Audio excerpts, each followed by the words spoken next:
Great, awesome. Thank you for having me. I'm just going to share my screen. Let me know if you can see it. Fantastic. All right. Well, good afternoon, everyone, and welcome to this session. Wherever you are in the world today, I hope that you're all safe and healthy. And thank you for joining me for this session. So I know across the other talk that you may have watched throughout this bootcamp, you may have seen the AI Builder through Power Platform. That is by far the easiest, if not the most easiest and effective way to get started with AI. But in this talk, I wanted to take you under the hood of that and have a look at some of the services that are responsible for AI Builder. So over the next 40 minutes or so, we're going to be exploring the technical breadth and depth of the Azure AI and machine learning platform and discover the tools and technologies that you could look to infuse in your solutions and applications. So in this session, we're going to travel up the Azure AI Stack and understand the magic of our cognitive services and machine learning services as well. Now, before I go any further, let me introduce myself. I'm Desmika Gokul, and I'm an AI and machine learning cloud solution architect in our global partner solutions team at Microsoft. So I look after Microsoft partners across Australia and New Zealand in building out their AI and machine learning solutions and practices in Azure, the world's computer. If we go to the next slide, and also in case you are new to Azure, let me clarify you. If we could just go to the next slide, please.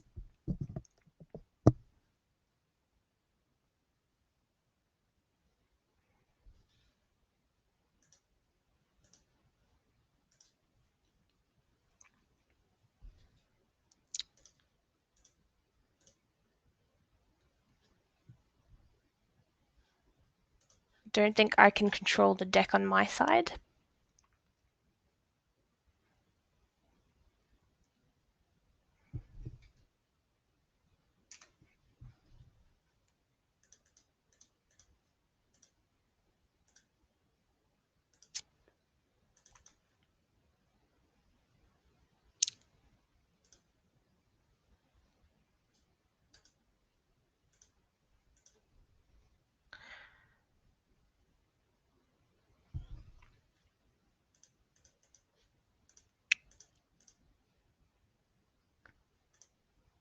I think let me try and stop sharing the slide deck and then we'll reshare it.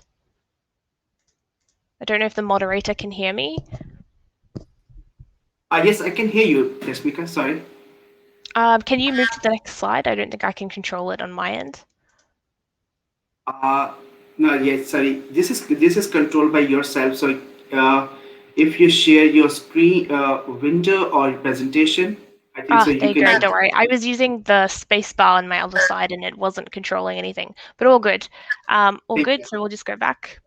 So in case you are new to Azure, let me just clarify for you. So Azure is a cloud computing offering, which means that it can deliver computing services, including servers, databases, and then of course, artificial intelligence over the internet to offer you faster innovation, flexible resources, and economies of scale. So any shop, online store, or company that you know of or have heard of is likely using the cloud. In fact, Gartner has predicted that by the end of next year, the worldwide public cloud computing industry is going to be worth over $362 billion. Now, within Azure, we can create and implement and also deploy AI and machine learning solutions independently, and then also baked into your application. So at Microsoft, we've been pioneering AI for years. And in fact, if you've heard of it, the ResNet 152, one of the most deepest and effective neural networks for image classification and recognition, that's a Microsoft invention. It came all the way from our research teams in Redmond. And you get to benefit from some of these models through our Cognitive Services APIs. Our 3D human pose estimation that recently set a state-of-the-art record on computer vision research tasks this year. We were also the first globally to reach machine reading comprehension and human parity way back in 2018. And we've actually set state-of-the-art records for our vision and speech APIs ever since. Now, of course, if you were following along at Microsoft Build a month or so ago, you'd be very familiar with this diagram. This is our Azure AI Stack. These are the services that we offer to you to build out your AI solutions. And you might be very familiar with some of these since they are incorporated into something like AI Builder in the Power Platform. So these are the same services that are made available through you in Power Platform itself. So, at the very heart of the stack, we have our Azure Machine Learning platform. Now, regardless of your experience in machine learning, our Azure Machine Learning platform is a unified governance cloud based environment so that you can use to train, deploy, and then, of course, manage your models.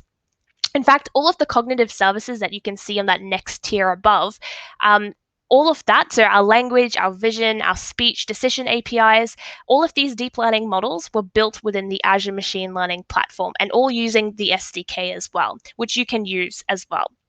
So our cognitive services, they help you automate decision-making processes by leveraging deep learning models trained on billions and billions of data points delivered ready to use using the accessible API endpoints. So essentially, we've done the hard work for you, right? You don't need to spend additional capital, time, or resources in building out a deep learning model from scratch. So essentially, with a single API call, you can automate a business process, deliver unique value, and also accelerate decision making in your application, both in cloud and then also on-prem, if you do have sensitive data, for example, by just using the Docker containers that we make available on something like Azure Kubernetes. But essentially, all you need is your data to use our cognitive services endpoints. So no matter how much or how little data you have, if you are a developer and you know how to use an API or you want to learn how to use an API, you can do AI in Azure without having any experience as a data scientist or a machine learning engineer. Now, that next level of abstraction is our recently rebranded Azure Applied AI Services. So each of these services are built on the ingenuity that comes from the Azure Cognitive Services, and they're built to solve common business use cases with specific types of data. So, for example, form recognizer, of course, it's going to be invoices, it's going to be business cards, ID cards, etc. But essentially, you can automate and digitize physical copies of data with form recognizer as well. Or you could potentially assist users from different cultural backgrounds to learn a new language by leveraging Azure Immersive Reader. Or perhaps you could even index a lecture and automate a full transcript of a lesson with Azure Video Analyzer. But essentially, together, the three layers of the Azure AI stack, there is truly an unlimited capability of what can be achieved. And in fact, in 2021, Gartner's Magic Quadrant has recognized Microsoft as a global leader in AI. So truly, there has never been a more perfect time for organizations and developers like yourself to look to Azure and create solutions that push the boundaries of innovation. I wanted to focus on three areas in today's session, namely cognitive search, cognitive services, and machine learning. So you can see there the services that we're going to focus on today. So, namely form recognizer, cognitive search, OCR, which is part of our vision APIs, and then also anomaly detector, which is part of the decision APIs. We're really going to uncover the models and how it works. And then, of course, we're going to spend some time understanding the Azure Machine Learning platform, but focusing on some of the low code, no code solutions. So if you are coming from a Power Platform background, you can bake in the low code, no code solutions that come from the Azure Machine Learning platform. And I suspect that you'll find some great familiarity in those tools. But essentially, let's start off with cognitive search. So with Azure Cognitive Search, that is easily one of the best places to get started if you are new to AI. You can do AI in your knowledge mining solution without even realizing that you're doing AI by essentially calling a single line in a YAML file. You can bake in our Azure Cognitive Services, so speech, decision, language, vision, you can bake that into the search experience for your user. Now, with cognitive search, we can implement something called knowledge mining and create a repository of central knowledge. But what are really the high level steps when it does come down to knowledge mining in Azure, right? When you provision a search service, you're actually provisioning the bare bones of your own customizable search engine. And that's an incredible thing to think about, especially when you realize that there aren't any restrictions on the data source type. So at a high level, you can ingest data from a variety of different data sources like SharePoint, Azure Blob Storage, even SQL, And in that next process of that extraction, we push the data to something called a cognitive search index. Our index helps us map our input fields of our data to our output fields. So essentially, how we take our data and make it searchable. We have control of how we create our index, but once we are happy with it, we can then define something called an indexer. So the indexer is where the magic happens, right? This is a crawler. So it goes line by line over our data to search for extractable, searchable text and metadata to populate our index. Keep in mind that's all done with a single click of a button. You don't need to write any code in order for this to happen. The indexer also contains the AI enrichment capabilities of the cognitive search APIs that we had discussed a little bit earlier on. So it takes the skill sets, it calls a cognitive service API, and then implements that on our data. So essentially, think of it as an indexer as a magnifying glass, but now we are making that magnifying glass even more powerful with the AI services that we're baking into it. Once the indexer has gone through our data, you consider that as a cracked document. And from there, you're able to make queries, which is done through Azure Portal or through REST API. That's typically done in Postman, for example. And any information that is extracted during that process, during the indexing process, is stored and made accessible in something called a knowledge store. So now that's all good, but really, how does Azure Cognitive Search really work, right? Let's dive into the micro and the macro processes of our search service. So at a micro level, you can see the diagram on your screen there. This is the inner workings of Azure Cognitive Search. How we search and how efficiently we search is dictated by something called a search unit. So search units, they're represented by partitions and replicas. So when I say partition, think storage. A partition is a physical layer, a storage layer, and it looks after all of the read and write operations that we make to the service. When I say replicas, think compute. So a replica is an instance of our search service, and it's typically done to load balance our search requests that are made by our users. Now, because we have two variables, namely partitions and replicas, that control how we search, we also know that our index, which influences the search result that a user sees, is going to be dictated by those same two variables. So storage and compute, partitions and replicas. In this diagram, you can see that our index is spanned across 4 search units, where we have 2 compute instances or replicas, and we also have 2 physical storage layers or partitions.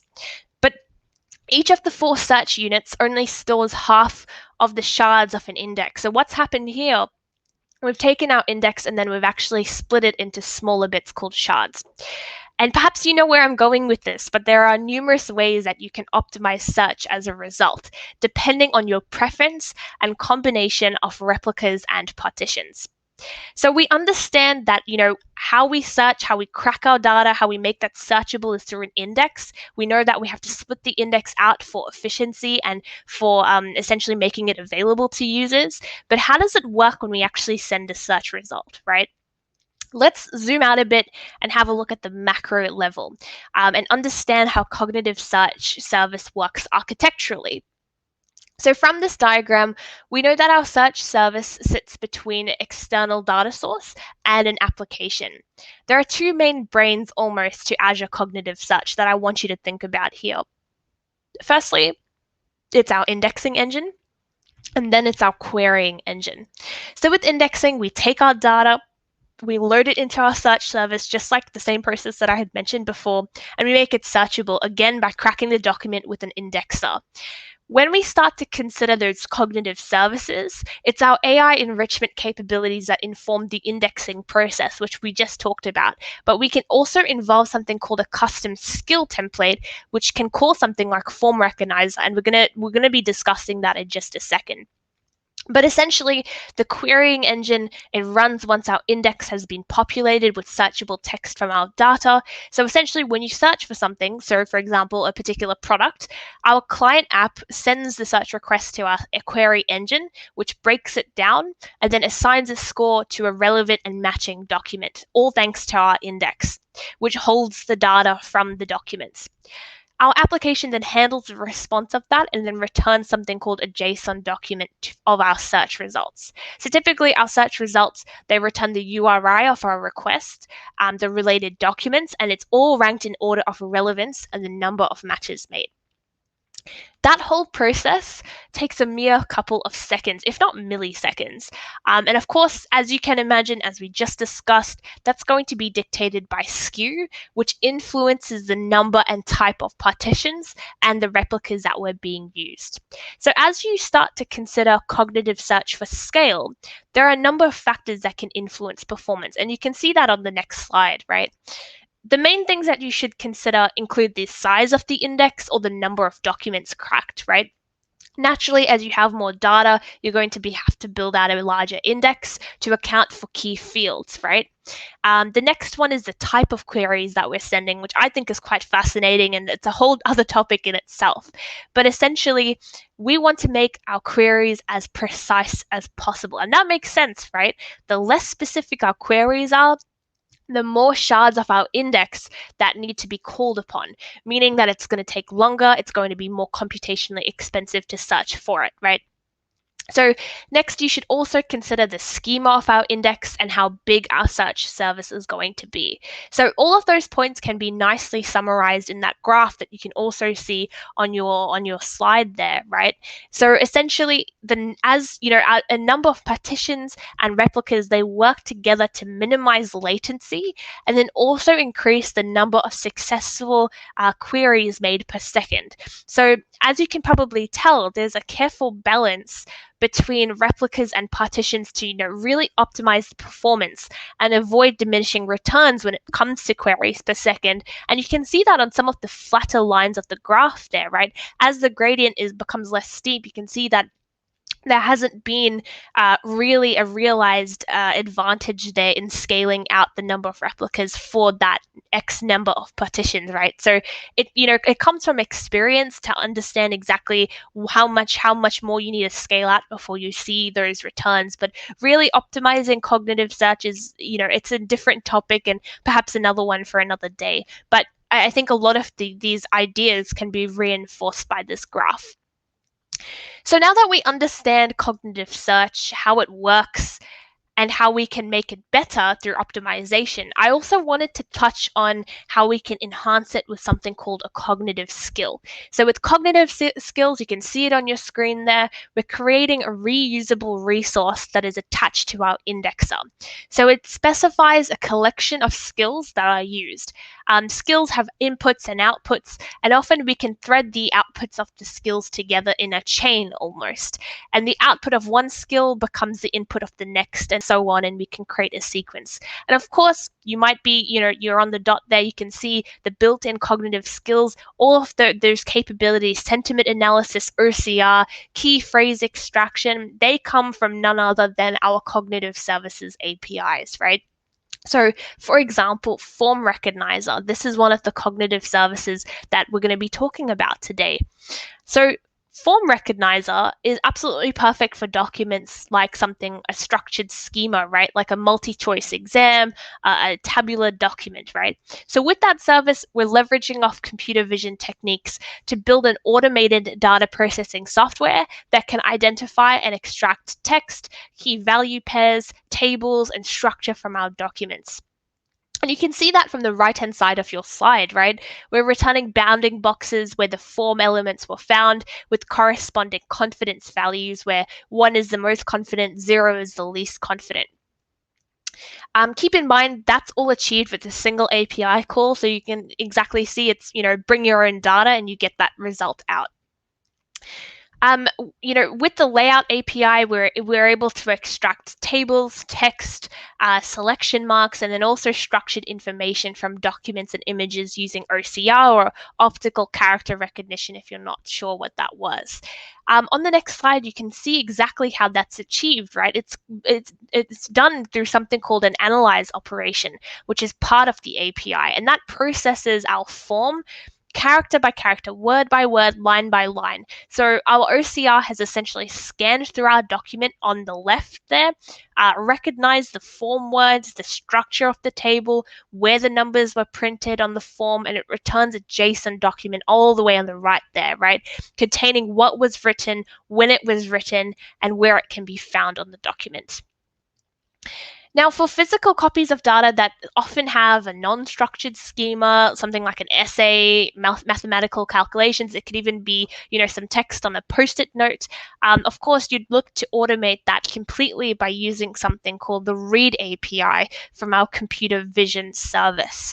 So, like Form Recognizer, OCR extracts the printed and handwritten text, digits, currency symbols from images and multi-page PDF documents by using pattern matching algorithms. So essentially, it's the same technology of OCR, but it's just baked into a different service, and it's more flexible to the types of data that you're sending. So the Read API, it takes our images, it takes our documents as inputs in the form of a post request, and it executes it asynchronously before returning a JSON object with the response and the analysis, and then of course the confidence scores to indicate how likely it's extracted the right data from the physical copy of data. And I think you can see that that's summarized quite nicely from the diagram. Now, if we were considering to bake in something like OCR or Form Recognizer into cognitive search to enhance the indexer capability, of course, that's not going to be possible if we don't have something like functions, specifically Azure Functions, right? That serves as the adhesive glue almost between cognitive search and Form Recognizer. So for those of you who don't know, or you're not too familiar with functions, that's no problem. Azure Functions is a serverless solution that can provide compute on demand, right? So we're able to react to application events in multiple ways using various languages and sending the results of what we see to other services that are listening, like Event Hub's Azure App Service, for example. So with functions, we're implementing our system's logic into blocks of code, which we aptly refer to as a function, to return an output. And these functions can be run anytime you need to respond to an event or a growing number of requests in your application. And of course, serverless solutions have great demand, specifically, for example, like an online website, it's going to be scaled depending on how much of demand you see. So you can kind of map that sort of thinking to how Azure Functions work. But essentially, as the number of requests increase for a particular service, Functions meets the demand by scaling out the number of resources and instances for however long is required.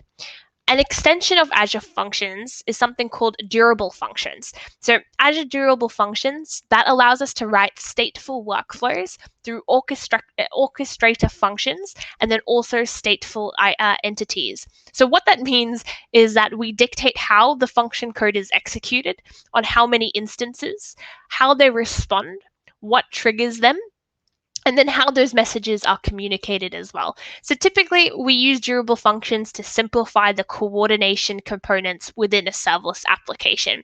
And you can see the top 5 on your screen there, right? So, with something for a function chaining, you're executing the sequence of functions together. Fan in, fan out, that borrows that idea of chaining, but now we're executing multiple functions in parallel. And then, of course, with the async application, HTTP API pattern, we're coordinating with the external client application by using an endpoint trigger. We use that concept of polling. Our Azure function will wait. It's going to listen to learn if an operation has finished in the application before then executing it. If we go to that 4th pattern there, we know, any automated process will involve some level of human interaction where you wait and you listen to have a human approver to confirm the output of an action before kicking off the next function set. Essentially, it's the same concept of, quality assurance. And finally, the last function pattern that I just wanted to touch on quickly is where monitoring, where you're polling until specific conditions are met before then executing it. Another cognitive service that I wanted to highlight was Anomaly Detector. So that's one of our recently rebranded Azure AI services. Anomaly detector is how we solve for unexpected events or rare items in data and then notify operators to make better decisions with our timing. As you may have guessed, it's a cognitive service. It's built completely within the Azure Machine Learning platform and then hosted on AKS. We have two primary capabilities with anomaly detector.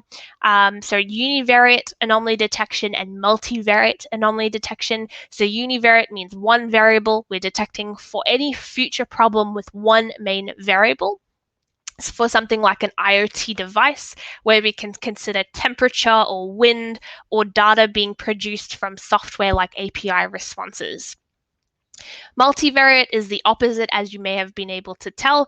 It's the detection of future problems for multiple important variables from a group of time series data. So think of it as considering temperature, wind, rainfall through that IoT device all at the same time and finally finding anomalies in the data that's returned. If we dive a bit deeper, the univariate detector adapts to our data by automatically identifying and applying best fitting models to our data. So it's able to determine the boundaries for anomaly detection, expected values, and also identify which data points were considered to be anomalous in the relative scheme of all the data that has been fed through. So at its core, anomaly detection can be simply framed as a problem of classic binary classification, right? So determining whether a single data point is anomalous relative to previous or future data points. Our model allows us to feed in a sequence of real values and outputs a binary sequence that indicates that. Of course, there are numerous anomaly detection algorithms out there, but there's mainly some issues with how those algorithms work, how they scale, and how they generalize. But they are reliant on labeled data and how efficient they are. So, common challenges that you encounter with traditional anomaly detection include reliance on labeled data, for example. That translates to a desperate need of labeled data, and when there isn't labeled data, it's not as effective. We also have some problems on low generalization. So, typically, those algorithms are not great at generalizing when you have various different types of problems that you might encounter. So any different behavior for the bulk of data that's being ingested, so non-anomalous behavior, that's very difficult for the algorithm to adapt to. So that's a problem that we normally see. Another one is also efficiency. Ideally, we want very low latency and low compute costs, right? So typically that can be very expensive because you're doing an analysis on one data point at a time. So to combat those problems, our research teams in Redmond, they came up with algorithms by drawing from inspiration from techniques in computer vision. So I know that sounds a bit left field, but stay with me here. So essentially, we've borrowed the concept of visual saliency detection. Visually salient parts in an image are parts that are very bright, very clear, and have a lot of signal. So think of the bright lights at night, and you can see some of the bright lights in this image here, right? It's the part of the image that stands out. But we've taken our algorithm, we've taken that concept of visual saliency, and we're using that as an amplifier for anomalous signals. So all of these areas, they're the bright parts of an algorithm, and with computer vision, you'd be able to easily detect the visually noticeable and often bright sections of an image, right? But we've taken that concept and now we've applied it for real-time data points. So think of the noticeable anomalous data points as the red car light. The most dominant and standout points will be anomalies. And the algorithm is an amplifier, and it makes it easier for us to detect the gradients between data points and makes it easier for us to recognize signal in the model. Um, you know, because of that, we're able to map, and you can see that as well, right? You have the raw data input, which you can't really tell if that's an issue there. But because we're applying visual saliency, we've been able to amplify the signal and see that that is an anomalous area. And so because of that, we're able to recognize it a lot quicker. If we dive a little bit deeper, this is exactly how the model works, right? We get a time series input of data. We apply the Fourier transform to logarithmically transform it. Next, we're calculating, something like the spectral residual. We're feeding it into a neural network at the end of the day. That's kind of the high-level message for you to take home. Of course, that whole ability, we're generating a model that uses the entire series of data where each point is detected with the same model. If we had a look at the multivariate model, we're essentially detecting for system level anomalies in an entire group of data. So with univariate, we're looking at all of the individual data points. With multivariate, we're scanning over multiple variables to check if there's a problem there, right? So here, there is a need for you to train your own model. That again, you would need to understand some of the different features and the signal within your data set itself. But essentially, under the hood, multivariate detection, we're using something called graph attention network. It's just like a normal neural network itself, but we have two specific layers there. It's the feature-orientated layer, and you can see also the time-orientated layer. So what that means is the feature-orientated part, it captures the relationships between multiple features in our data, and the time-orientated part captures how that changes over time. So the dependencies along the temporal dimension, right? After that, we're training some additional models on top of that before we're able to input and get a probability score. So these were actually models that were tested on NASA spacecrafts, which is pretty cool to think about that, right? If we have another look behind the scenes for this model, this is how the model is actually run. It's our pipeline has some three major components there. It's data ingestion, it's an experimentation platform, and then of course also online compute. And you can see that from the diagram exactly that data ingestion, it's done through Azure storage and then feeding it to the model itself. If you wanted to spin up Azure, like the Anomaly Detector API, this is an example model architecture that you'd have to do. So essentially, all you need, just like all of the cognitive services that we have, all you need is an endpoint and an associated key. So every time you hit the API, your time series data is sent over HTTPS, right? So typically, the data is all you need is 2 columns, and you need to capture the data from a normal system so that the model can learn what is anomalous versus what isn't. But essentially here in this architecture, it follows the classic process of ingesting the data from the various data stores that we have in Azure that contain the raw data. We aggregate, we sample, and we compute the raw data to generate time series and then call the API directly if it's been queued, right? Next, the metadata is going to be queued, and a serverless application picks up the message from the queue based on the results and sends the alerts about the anomaly. And you can typically either store that in something like Data Lake and then visualize out the results in Power BI. So we understand the different types of services that we have available, and a lot of those are just simply called by using an API, right? But when it does come down to deploying and operationalizing multiple models at scale, building a custom machine learning model is going to serve you well. So don't get me wrong, cognitive services, they're great. They fulfill around 70 to 80% of all use cases. But as your business problems become incredibly niche, you need to understand how to build your own custom model. And that's exactly where the Azure Machine Learning platform comes into it. So with this platform, it's a cloud-based environment that you can use to train, deploy, and automate your models itself. So that can be anything from classical machine learning to deep learning, supervised and unsupervised techniques. So with the platform, we can train our model on a local machine and then scale out to the cloud to train your models on a cluster of virtual machines with multinodal scaling. The platform itself focuses on accessibility. Whether you just heard of machine learning or you're a master's student, you have some experience, or perhaps you're an industry veteran, you can do machine learning in Azure because of the different services that we make available, like AutoML, Azure Machine Learning Designer, and then of course a code first approach. If you are new to data science, you could look to implement AutoML or Azure Machine Learning Designer solutions.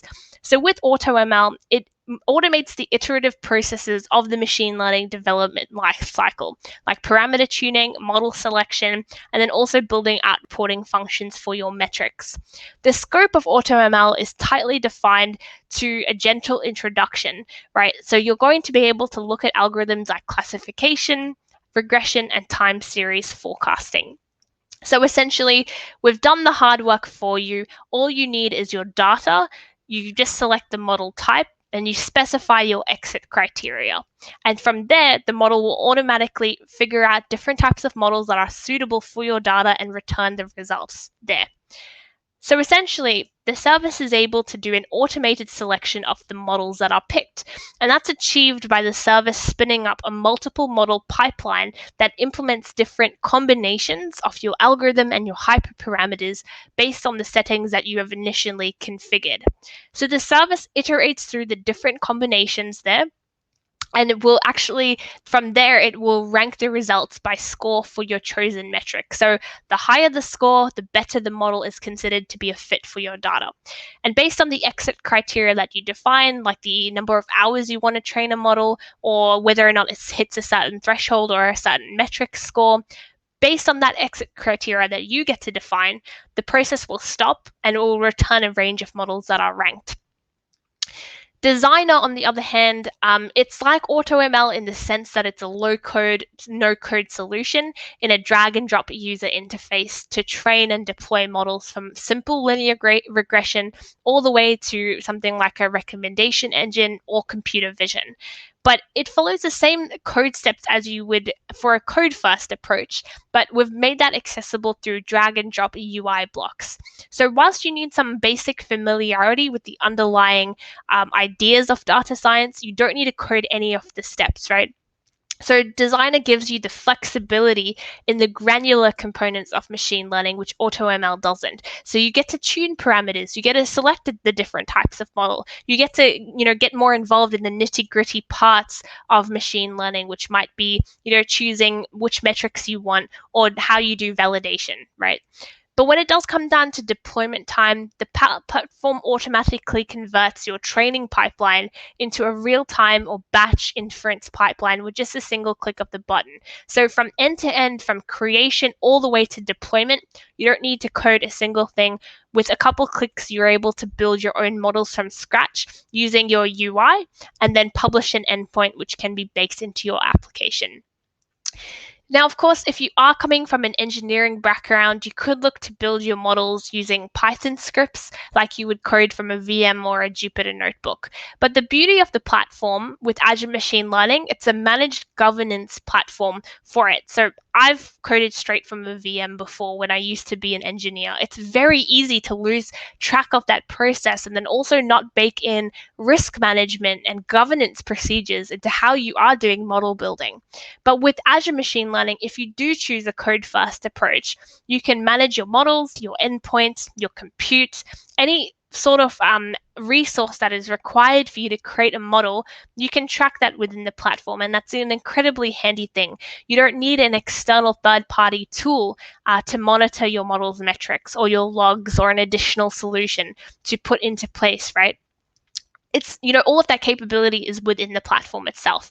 And from there, you can create your own domain-centric model. So you could draw inspiration from something like Microsoft's ResonNet, and I've included the architecture there in case you're interested. So that's a neural network, and it's able to mimic the inference process of how human readers draw inspiration from computer vision and utilizes the techniques of reinforcement learning. So essentially, what that means is that it scans through a document and focuses on the different parts of text, and it utilizes the reinforcement learning to understand context, right? And from there, you can actually ask your document certain questions and get a result out to answer your unique question based on the information that's in the document. But essentially, regardless of what you choose to build, Azure Machine Learning is your best bet to create seamless and easily deployable models, right? But as you do consider the deployment aspect, you also need to consider how you manage deployment.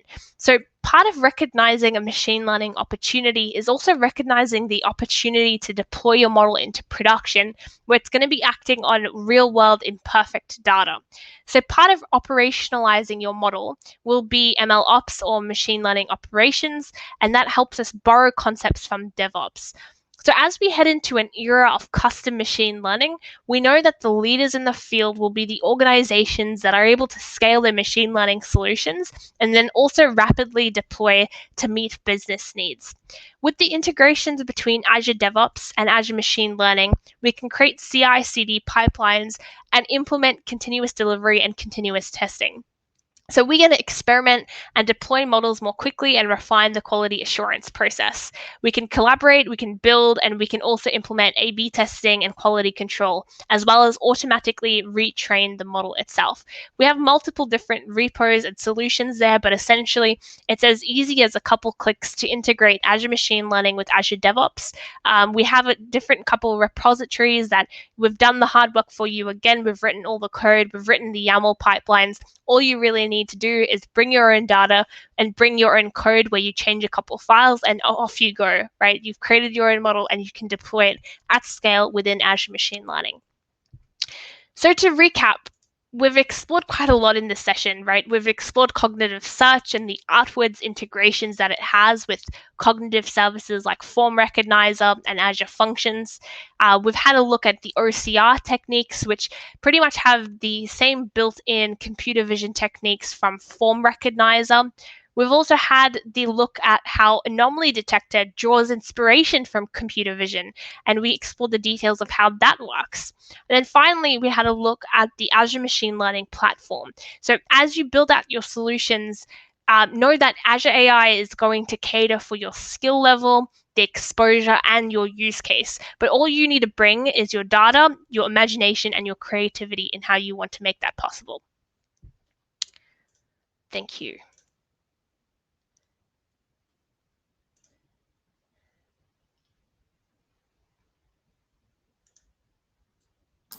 I think that was fabulous. So, okay, two questions, Tasmika.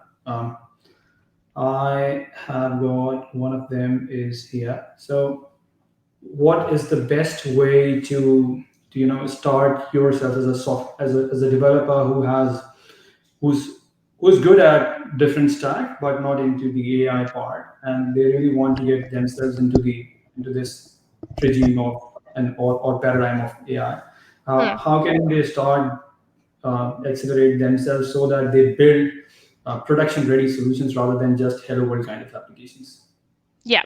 I would suggest take a look at cognitive search, right? Familiarize yourself with what knowledge mining is. It sounds very complicated, but we make it very easy. You don't need a code at all to get started. You simply just point to a certain YAML line that's going to call an API and implement that and search through your text and making that searchable. So that's a really good initial starting place to just dip your toes and understand and become familiar with AI. When it comes down to building, as you said, production ready models, for example, as I've just touched on, start with AutoML, start with Designer. AutoML, it takes that iterative process out of it, and you can start to build classification, supervised learning models on your own. And as you build out that confidence, have a look at the Azure Machine Learning Designer. It does require some familiarity with the data science process, but we have certifications that cover that, something like the Azure Data Scientist Associate. It assumes that you've never touched AI in the first place, and it'll walk you through the fundamentals of data science. So feature engineering, tuning parameters, all of that, and it'll teach you the SDK of how you implement that. But having that sort of familiarity with the processes, that's going to allow you to create production ready models within Azure Machine Learning Designer. I think definitely watch the designer space. I think we'll have a couple really interesting solutions come out in the next couple of months. Why it's so powerful is that you can build something like a TensorFlow model or a PyTorch model without even knowing, you don't need to know how to code any of those solutions. It's just baked into the UI. So I would definitely recommend people checking out those sorts of solutions, so cognitive search, AutoML, or Azure Machine Learning Designer, and then have a look at some of the certifications just to reinforce the skills if you are coming from a developer background and want to create those production ready models. Regardless, though, all of those services, they're APIs. So if you are from a developer background, it's really easy to pick up since, it's just an endpoint. All you need is your data, and you need to build familiarity with what type of data and when you should use those use cases. Cool, fantastic. Thanks a lot. It was very, very comprehensive answer. So now, since we have got joined by David as well, so thanks a lot, Tesmika. I hope that everybody must have enjoyed it. I enjoyed it personally, so it was really good session. Thanks a lot, and now have a good one, definitely. And I'll